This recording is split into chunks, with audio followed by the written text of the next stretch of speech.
Two trains were on the same track, heading for a head-on collision. The blue train, driven by a black engineer, swerved violently onto a side maintenance track, narrowly missing the oncoming train, number 777. But the engineer's train was too long, a full 20 cars. The red beast smashed right through the last car of the blue train. Miraculously, neither train derailed. As the unmanned 777 roared past, the engineer spotted something in his rearview mirror. The last car of the runaway train still had an open coupling knuckle. He radioed dispatch, proposing a plan: detach his own cargo, reverse his locomotive, couple onto the rear of 777, and use his engine's brakes to slow the runaway down. It was a suicide mission, plain and simple, but the runaway was loaded with hazardous materials. If it entered the city at that speed, it was guaranteed to derail on a curve, and the resulting explosion would be catastrophic, like a small nuclear bomb. The two men, the engineer and his conductor Will, climbed into the locomotive and started accelerating in reverse. Meanwhile, officials launched their own plan, deploying portable derailleurs ahead of 777, hoping to force the runaway off the tracks before it reached the city. The red steel behemoth kept accelerating. Police waiting at the crossing braced themselves.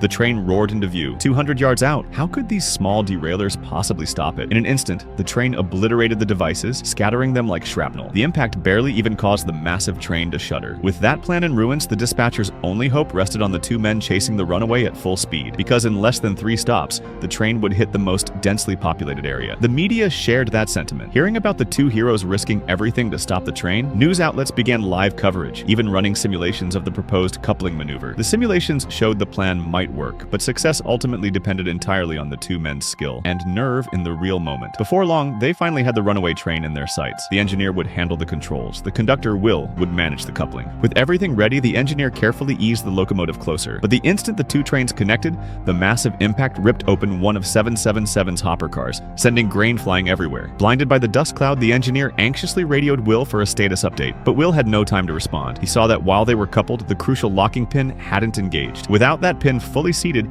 any mismatch in speed could cause the engines to separate again. So, summoning his courage, Will stood precariously on the coupling and threw all his weight into forcing the heavy pin down, successfully locking them together. But in the process, his right foot got caught and crushed by the mechanism, causing him to lose his balance. Will nearly tumbled under the wheels to certain death, but managed to grab onto a handrail at the last second, barely saving his life.